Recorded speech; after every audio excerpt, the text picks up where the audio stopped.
तो आज महान शिक्षाविद केदार पांडे जी की दूसरी पुण्यतिथि है। हम उस पर बात करेंगे, उनके योगदान के बारे में बात करेंगे कि उन्होंने किस तरह से शिक्षकों के लिए काम किया और काम करते हुए उन्होंने जिस तरह के रिलेशंस डेवलप किए अलग अलग जगहों से, अलग अलग लोगों से। और यहाँ तक कि अगर हम बात करें तो मुख्यमंत्री नीतीश कुमार के साथ भी उनके गहरे संबंध रहे। मुख्यमंत्री ने खुद उनके बारे में कहा कि मेरे साथ उनके व्यक्तिगत संबंध थे, एक शिक्षाविद के तौर पर और एक कर्मठ शिक्षक नेता के तौर पर उनकी तारीफ की। मुख्यमंत्री ने कहा कि उनके योगदान को भुलाया नहीं जा सकता है।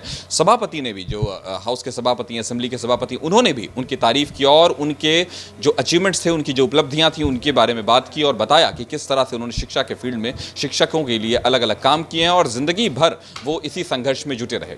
उन पर बात करने के लिए हमारे साथ उनके सुपुत्र, जो एक तरह से उनकी विरासत को लेकर आगे चल रहे हैं और खुद ऐसा हम कह सकते हैं कि वो जिस तरह से उन्होंने लोगों का विश्वास जीता, जिस तरह से उन्होंने शिक्षकों के लिए काम किए। आनंद पुष्कर जी, क्या आप अपने पिताजी के लिए क्या सोचते हैं? आप पर जब ये जिम्मेदारी आई तो आपको क्या एहसास हुआ, क्या फीलिंग्स आई आपकी इन सारे बारे में हमसे बात? देखिए मलिक जी, सबसे पहले तो मैं यही बात कहूँगा कि आज उनकी दूसरी पुण्यतिथि है। मैं उस महान पुण्यात्मा को अपने श्रद्धा सुमन अर्पित करता हूँ।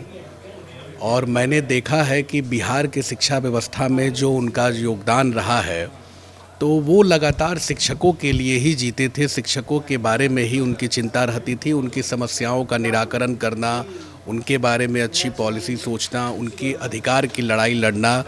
क्योंकि 79 की आयु में उनकी निधन हुई और मैंने देखा है कि 50-55 वर्षों तक लगातार शिक्षकों के अधिकार के लिए वो लड़ते रहे और शिक्षकों ने भी उनको अपना स्नेह, प्यार, आशीर्वाद दिया और बिहार विधान परिषद में उन्होंने भेजा। और बिहार विधान परिषद के मंचों पर उन्होंने अपने दायित्व का निर्वहन बखूबी किया। और एक सबसे बड़ी बात उनकी थी कि सरकार हो, विभाग हो या संगठन हो, उसमें एक सेतु का काम, एक सामंजस्य बैठाने का काम लगातार वो करते भी आ रहे थे। आज आपने अभी बताया कि बिहार के माननीय मुख्यमंत्री महोदय ने जो लिखा है, तो मुझे ज्ञात है, मैं तो यही बात कहूँगा कि मैंने देखा है वह दौर जब हम लोग दिल्ली के मेदांता अस्पताल में उनकी चिकित्सा के लिए गए थे और 2012 में भी वो बीमार थे। उस वक्त भी माननीय मुख्यमंत्री महोदय उनके साथ खड़े थे और 2022 में भी जब वह काफ़ी बीमार हो गए तो 4 बजे सुबह में मैंने जब फ़ोन किया बिहार के माननीय मुख्यमंत्री महोदय को मुख्यमंत्री आवास पे, 5 मिनट में माननीय मुख्यमंत्री महोदय ने तुरंत मुझे कॉल बैक किया और उनके इलाज की संपूर्ण व्यवस्था उन्होंने कराई।